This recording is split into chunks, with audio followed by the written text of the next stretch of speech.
Oh, hi mga ka-extreme. Ipapakita ko sa inyo si Chosen Miles. Ha? Ito siya oh.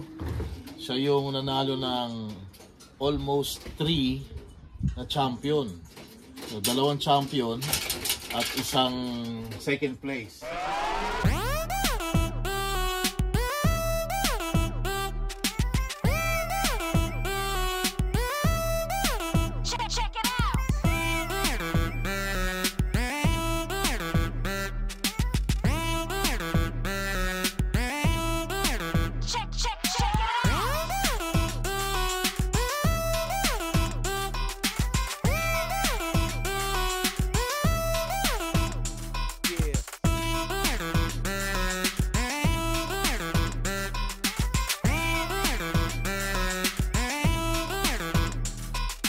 Ito yung price niya.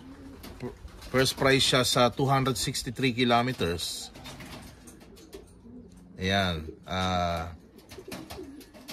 First price siya. And then, ito naman yung first race. 107 kilometers naman. First price din siya. First place din siya. And then, nung 220 kilometers, second place siya. Pero dapat champion din siya. Naunahan lang siya ni quarter miles sa trap ng by 11 seconds. Oh, and yung 30 award na to, kumarera lang po ako ng 3 ibon. So silang dalawa po madalas na nagpe-purse. So ayan, second, purse, and purse. Oh, tingnan, pakikita ko sa inyo ngayon sa Chosen Miles. Ito pong ibon na to mga ka-extreme. Wala pong blood ito ng sprint. Kasi ang magulang po nito is si Pretty Girl na 1,200 km finisher ko na anak ni Evolution. So yung Evolution po is 2-time winner ng 1,200 km double sea crossing. And ang father naman po nito is si Chosen Red na anak ng Invercargill champion Daybird at 1,100 kilometer na Daybird din na magulang na hen, na mother.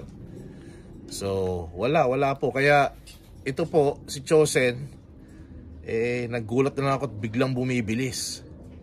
Mabilis siya na long distance mga ka-extreme. Ayan siya, napakagandang kalapate. Very smart itong ibon na to. Isa ito sa nakakawala lagi sa trapdoor ko na kahit na ipit pipilitin niyang makawala. So, ito promising din po ito sa long distance. Abangan natin si Chosen Red mga ka-extreme. Oh, ayan. Oh, paliparin muna natin si Chosen mga ka-extreme. Ito, recover na kagad siya eh. Oh, no. Pasok kagad. Okay.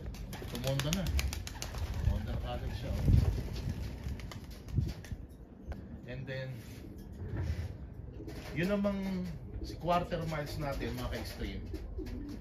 Ang bali ang kwento is first race champion si Chosen Miles and second race yun nga sabay silang dalawang dumating pero ang nag-champion si quarter miles, nabit niya ng 11 seconds si Chosen Miles. So ito siya, itong blue bar na to is 220 kilometers back to back champion mga ka-extreme. Ayan siya oh. And ito pong ibon na to ay pamangkin ni Strong Miles. Also long distance bird.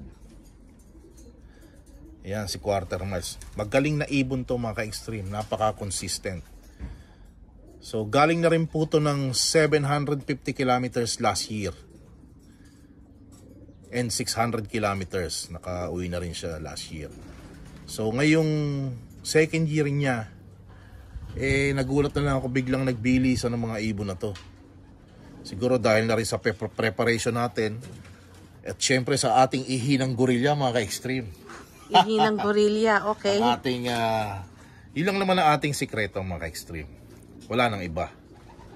So, nakakatulong talaga siya sa performance ng mga ibon. So, ayan. Paliparin natin. So, back-to-back champion po ito mga ka-extreme. Asan yung kanyang certificate? Ito yung certificate niya. Ayan, itong dalawang to. Anong distance niya? 220 o 230 kilometers.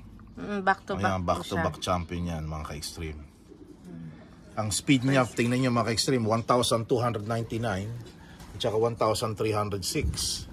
So ito, isa sa mga promising natin. Sipin nyo, 3 ibon lang nilalaban ko. And the reason, kaya 3 lang ibon nilalaban ko, hindi pa po ako ready dun sa mga ibang ibon kasi hindi ko pa po nalalagyan ng microchip. So lalagyan ko po siya kapag i-ready ko na sila sa long distance. Kasi long Ito pong distance 3 ibon na to, sila lang yung microchip kasi na-erase ko na sila last year.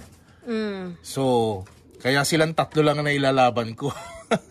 At tapos, nananalo pa.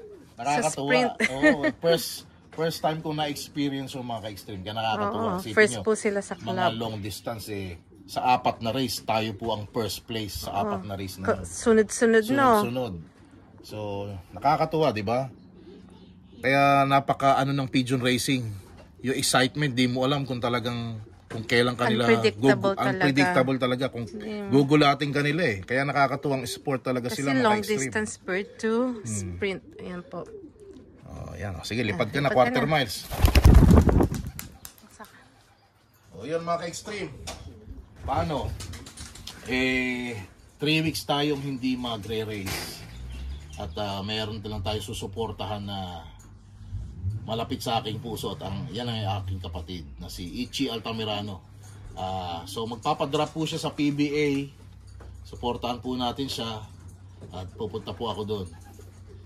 See you mga ka-extreme. Shout out nga po pala kay Bongbong ng Canada. Bongbong Iwahig ang apelyido niya. So nakilala niya ang aking kaibigan doon ng best friend ko na si Joko Diaz, mga ka-extreme.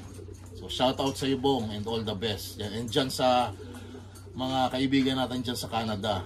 Shout out nga po pala kay Michael and Raymond ng Auckland.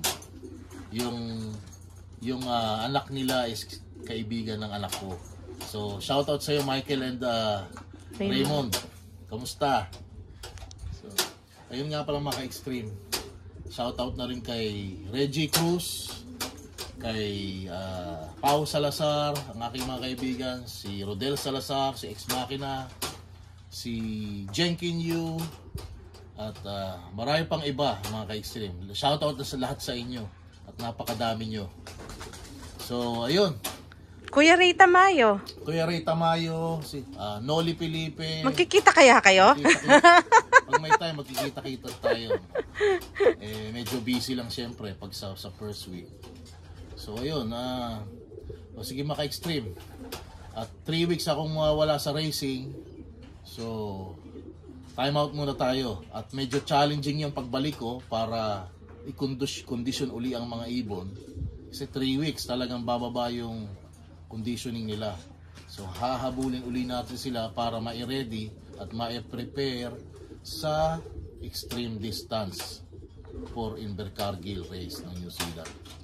O sige mga ka-extreme, have a wonderful day and God bless you all.